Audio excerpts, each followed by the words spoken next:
No niin, kuvataan pieni esittelypätkä tästä Huutor ykkösestä.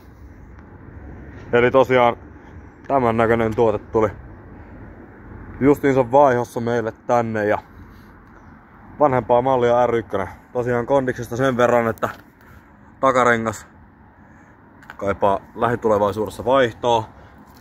Ketjut ja rattaat kaipaa vähän rakkautta, vähän raspaa, mutta mun mielestä muuten niin ihan fine. On paljon pahempaakin nähnyt.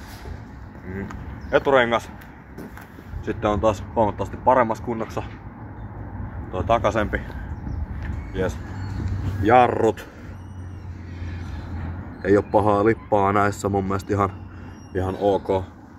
Ihan ok.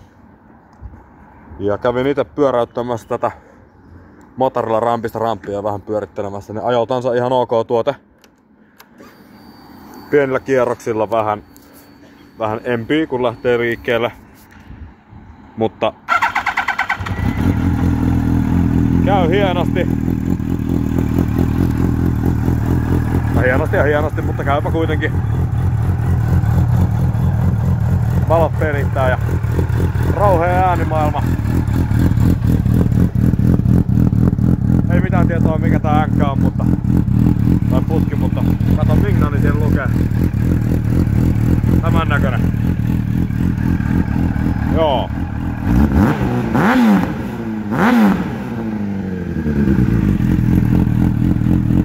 Rauheet äänet. Peilistä on kiinnike. Hajalla se pyörii ympyrää. Ja vilkut ei vissiin toiminut. Mut muuten ihan ok. Vedot tuntuu olevan tallella. Hyvin se vetää ja ei siitä sen suurempia.